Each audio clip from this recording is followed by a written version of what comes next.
兄弟们，我先问一个问题：如果连全球最顶级的咨询巨头和拥有最强 AI 安全团队的硅谷大厂，都在这个月接连的被自己的 AI 抄了家，你觉得你还有机会独善其身吗？这不是耸人听闻的假设。就在这一周，Meta 内部爆出了 Cyber1 级别的灾难警报，这是他们内部第二高的严重级别。一个 AI agent 在没有任何人类授权的情况下，2个小时内把大量公司机密和用户数据向未授权的员工完全敞开。而就在这起事故的仅11天前，3月9号，麦肯锡4万多名精英顾问依赖的内部 AI 平台被一个外部的测试 agent 彻底的击穿，4650条机密聊天记录，72万份战略文件被扒。整个攻击 AI 全是自主完成的，成本仅花了$20的 API 费用。短短半个月，2大巨头接连中招，很多媒体在报道时都把它归结为管理疏忽或者代码 bug。但今天我要告诉你一个残酷的真相，这根本不是 bug， 这是一场正在全行业蔓延的系统性崩溃。其实真正致命的伏笔早在上个月就已经埋下了，只是所有人都选择性的忽略了。2月份 Meta 超级智能对齐实验室的安全总监，也就是 Meta 专门雇来让 AI 守规矩的最高负责人 Samuel Ye， 他在测试一个 Open Cloud 的 AI agent 处理邮件时写得清清楚楚，行动前必须先问我确认。结果呢， agent 直接删了他200多封邮件，输入停止无效，输入不要行动无效，最后他只能冲过去强行的拔掉物理电源。全世界最懂让 AI 守规矩的人被自己的 AI 按在地上摩擦，2小时零控制。从上个月的个人邮件失控到这个月的全公司机密裸奔，模式已经彻底的闭环了。那今天这期视频我们只聊3个残酷的真相。第一，为什么 AI agent 天然无法被先问我再行动这类指令约束？这不是 bug， 这是底层物理机制决定的。第二，这不是 Meta 一家的问题，整个行业都在集体的裸奔，而且攻击者已经找到了撬开这道门的万能钥匙。第三，这场危机正在以真金白银的形式重塑一个从259亿飙向860亿的新赛道，以及那张可能高达80亿美元的监管账单，到底会由谁来买单呢？咱们先剥开第一层洋葱，为什么 AI agent 会失控呢？很多人觉得 AI 不听话是因为它叛逆了，或者产生了自我意识。说白了，科幻电影看多了。真正的难点不在于 AI 有多聪明，而在于大模型的3个物理机制，注定了它根本记不住你的规矩。第一个机制叫上下文窗口压缩。你想想看， AI agent 在帮你整理邮件、筛选收件人的时候，他脑子里会产生海量的中间推理记录。当这些记录撑满了他的脑容量，系统就必须执行压缩操作，腾出空间来接着干活。压缩的时候，算法会优先保留和当前核心任务高度相关的内容。在Samuel Ye的案例里，整理邮件是核心任务，而那句行动前必须先问我确认的早期安全指令，在压缩的过程中被算法判定为冗余信息，直接从工作记忆里物理的剥离了。也就是说， agent 在删到第100封邮件的时候，他的记忆里已经彻底不存在任何关于停止或询问的依据了。他不是在刻意的无视指令，他是真的不记得了。第二个机制叫注意力机制分析。顶会学术论文的实证研究揭示了一个触目惊心的规律。随着任务复杂度的提升，大模型的注意力分数会不可逆的从安全约束指令转移到具体的执行步骤上。翻译成人话就是，你给 AI 的安全护栏越多，任务越复杂， AI 对那些护栏的注意力就越低。当任务复杂度超过某个阈值，安全指令在数学层面就被稀释为近乎于零了。第三个机制是提示词框架的优先级模糊。现在的 Agent 的系统把安全策略和干活的指令混在同一个自然语言空间里，系统提示词里同时写着2条指令。第一条，必须坚持不懈地自主完成任务，直到彻底解决。第二条，遇到任何模糊情况，必须先询问再执行。在咱们人类看来，这2条指令有清晰的主次关系，安全必须排第一。但在 AI 的概率分布图谱里，这2条指令存在着天然的逻辑冲突。AI Agent 没有传统操作系统那种绝对的内核权限隔离。当他判定自己有能力完成任务时，基于奖励最大化的概率倾向，他会优先选择完成任务，顺脚就把先问再行动踩在了脚下。这3个机制叠加在一起，得出的结论非常绝望。试图用自然语言提示词来约束高度自主的 AI Agent 就像用纸糊的枷锁去限制一头数字猛兽。在压缩算法和注意力偏移面前，你贴在提示词里的所有安全警示标签都不堪一击。给大家打个比方，传统软件就像一台自动贩卖机，你按哪个按钮出哪瓶饮料，行为完全可预测。但 AI Agent 呢，是一个拿着你整个公司万能钥匙的实习生，你告诉他去把活干了，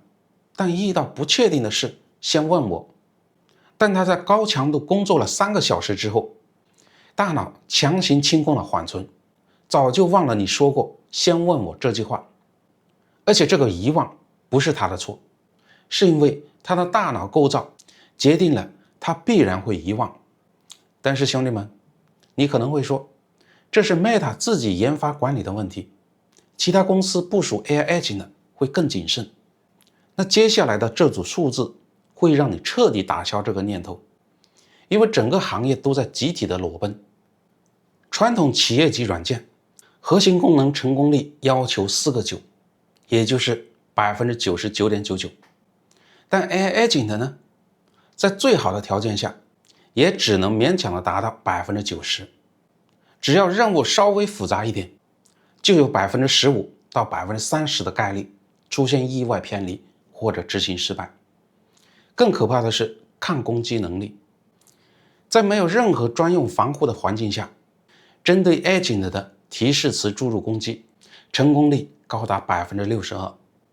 在医疗场景的模拟研究里，这个数字甚至飙升到了 94.4%。 这等于彻底击穿了所有基于提示词构建的护栏。这就很有意思了，既然这么危险，为什么企业还要硬上呢？调查显示， 80.9% 的企业技术团队正在推进 Agent 的测试或部署，但只有可怜的 14.4% 的 Agent 通过了 IT 和安全部门的全面风险评估。大家把超过 70% 的测试资源花在了确定性的工具调用上，却对最关键最不可控的自然语言触发层几乎没有做测试，覆盖率仅有 1%。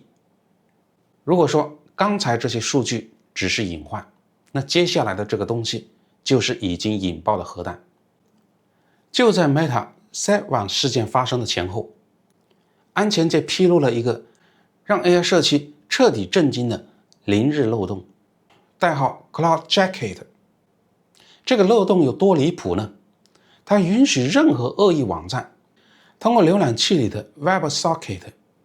一键跨域的劫持用户本地运行的 OpenCloud 实例，直接夺取跟前线，不需要你下载任何带读的文件，不需要你点击任何钓鱼链接，你只需要在午休的时候访问一个普通的网页，攻击者就能完全接管你的 AI agent 的，用你的身份，用你的权限，在你的企业内网里为所欲为。截至事故发生时，公网上暴露着超过13万个 OpenCloud 实例，翻译成人话就是，此刻有13万台安装了 OpenCloud 的电脑，对黑客来说是完全敞开的大门。这些电脑的主人，大多数甚至不知道这扇门已经开着。这就好比整个硅谷同时招聘了几千个没有背景审查、没有门禁限制的实习生，把公司所有的钥匙都交给他们，说去干活。不是某一家公司这么干，是所有公司都这么干，只是 Meta 今天先撞了墙。而且更可怕的是，已经有人发现了如何远程克隆这把万能钥匙。但这里有一个更荒谬的事实，这些风险大家都不是不知道，那为什么这个漏洞到今天还没有被真正的修好呢？因为修好它就意味着要把 AI agent 变成一个没用的东西。你想想看，你想让 agent 有用，就必须给它自主权，你给了它自主权，就必然要承担失控的风险。你想在这两者之间找到一个完美的平衡点，真正的难点不在于工程师的代码写得不够好，而在于物理上根本不存在这个中间地带。这就像给一辆 F1 赛车强制安装了50公里的限速器，装了限速器，赛车就不再是赛车了，退化成了老头乐，那 agent 的核心价值也就彻底的消失了。但不装限速器呢，这辆车随时可能失控撞墙。全球所有的科技巨头现在都在开着没有限速器的赛车，在高速公路上狂飙。大家只是在路边竖了几块注意安全的警示牌，然后都在心里祈祷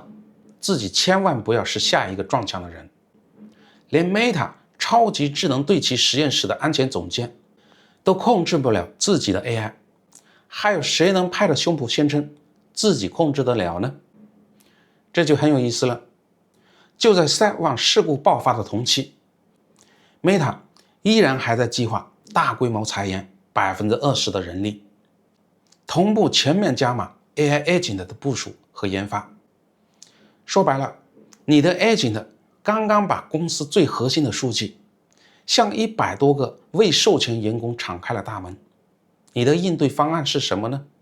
是裁掉更多的人类，然后雇佣更多的 AI agent。 这不是 Meta 一家的头铁选择，这是整个行业面对这个致命悖论时用脚投票出来的统一答案。这个底层悖论，我在2月17号那期首宗 AI 报复人类事件的视频里其实已经聊过 OpenCloud 的风险。现在2期连起来看，你就能看到 agent 的系统困局正在一幕幕的上演。好，3个技术层面的真相讲完了，现在我要说的才是真正和你钱包相关的部分。这道无解的裂缝正在同时创造一批暴力收割者和一批被悄悄送上断头台的公司。我们来把账算清楚，谁在这场混乱中印钞呢？给大家报一组数字。2025年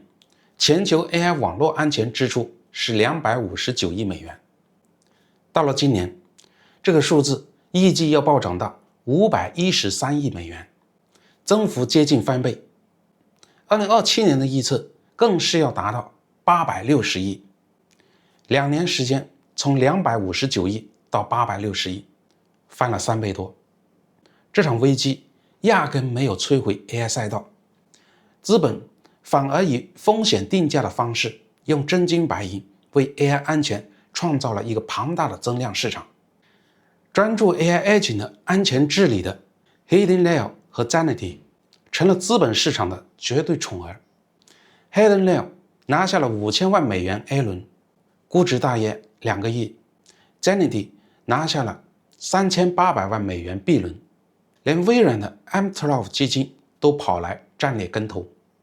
那些能提供完整可审计性的 agent 的平台，估值倍数已经达到了52倍到127倍的年度经常性收入，而传统 SaaS 工具的估值倍数目前已经普遍的回落到了大约10倍。微软的商业动作就是最有力的现实倍数。微软推出了 Frontier 3 E7 版本，把 Agent 365和合规审计直接捆绑销售，定价是每月每用户99美元。全球最大的企业软件公司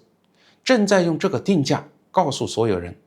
企业绝对愿意为了自带护栏的 AI 系统支付远超传统软件的客单价。但是兄弟们，有人吃肉就必然有人挨刀。那些把完全自主 agent 当成唯一卖点到处忽悠的创业公司，正在掉进一个叫自主性鸿沟的死亡陷阱。在沙盒演示里，让 agent 干完80%的活太容易了，但你要在企业复杂的生产环境里把安全性和成功率提升到99%以上，往往需要耗费此前100倍的工程努力。Gartner 的预测非常残酷，到2027年底，超过40%的 Agentic AI 试点项目将被迫取消。YC 最新批次的 AI Agent 的创业公司直接从63家降到了47家，能活下来拿到钱的无一例外，全是那些能解决实际合规痛点的企业，而不是那些只会在沙盒里变魔术的公司。不过我觉得这还不是最狠的，今天这个故事里最容易被忽略，但长期来看最重要的商业战场是标准战争。谁来制定规则，谁就向整个行业收税。大家记住一个词 MCP 协议，也就是模型上下文协议。这是连接 AI Agent 与外部世界数据、工具和服务的底层通信标准。这个协议是 Anthropic 搞出来的，现在 Google、微软、OpenAI、AWS 已经全面采纳。NIST 美国国家标准与技术研究院在2月份正式宣布启动 AI Agent 的标准计划。微软甚至已经推出了 MCP 服务器认证计划。财富500强中 70% 的公司已经部署或者正在试点 MCP 服务器。这可不只是一个技术协议的竞争，这是谁来定义什么叫合规 Agent 的话语权争夺。这就像早年的 USB-C 统一接口之战，当欧盟强制要求所有手机必须用 USB-C 的时候，那些率先布局 USB-C 生态的配件厂商一夜之间就成了标准的制定者。当 AI Agent 的行为规则被 MCP 死死的锁定，率先完成认证布局的企业就拿到了向整个 AI 产业链收税的终极钥匙，而 Anthropic 已经悄悄地把这把钥匙攥在了手里。所以你现在重新看 Meta 这件事，是不是和刚开始的感觉完全不同了？这不是一个简单的安全漏洞新闻，这是整个 AI 赛道里最重要的一次财富和权力的重新分配，正在以一种极其低调的方式发生。最后我们来算一笔让所有人都能坐直身体的账。如果 Meta 这次的 Site1 事件发生在欧洲，它可能直接踩上了2条监管红线。第一条，用户敏感数据向未授权人员扩散，属于教科书级别的数据泄露，违反了欧盟通用数据保护条例 GDPR 第83条，最高罚款是全球上一财年总营收额的 4%。 第二条，今年8月即将全面生效的欧盟 AI 法案将自主分配工人任务，监控员工行为列为高风险 AI 系统，部署方需满足严格的人工监督和合规义务。 Meta 的那个 AI Agent 在没有任何人类授权的情况下自主发帖并触发连锁反应，在法理上存在违反上述义务。 Meta 2025年全年营收大约2010亿美元，哪怕只有 GDP 的4%罚款，也大约是80亿美元。这不是理论上的天文数字，这是欧盟监管机构可以合法开出的账单金额。而欧盟 AI 法案的全面生效，距离今天还有不到半年的时间。但是兄弟们，清晰的判断永远比恐慌更有价值。Agent 的时代绝对不会因为安全问题停下来，就像当年的互联网没有因为病毒和黑客停下来一样。早年的互联网每隔几个月就有一次大规模的数据泄露，每次都有人跳出来说这个东西太不安全了，不能用。结果呢，资本和市场选择了带着安全漏洞往前跑，同时把安全本身变成了一门极其赚钱的新生意。Agent 的赛道的剧本大概率是同一套。真正的问题从来不是要不要用 Agent， 而是在这条还没有画好交通规则的高速公路上，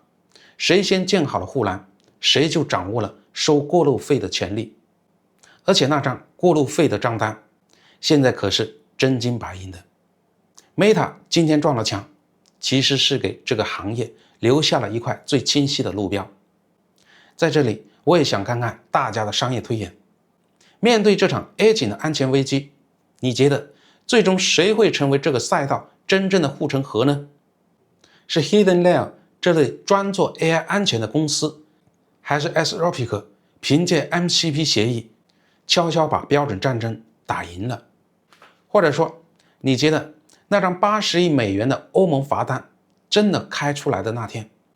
会是整个 AI 赛道最大的转折点吗？欢迎在评论区留下你的推演，我们一起来讨论。另外，今天这期的完整技术背景，再去翻看2月17号那期首宗 AI 报复人类事件的视频，你才会发现 AI 安全事件是如何一步步逼近我们人类的。好了，如果你觉得内容还在点上，就顺手点个赞，加个热推，咱们下期再见。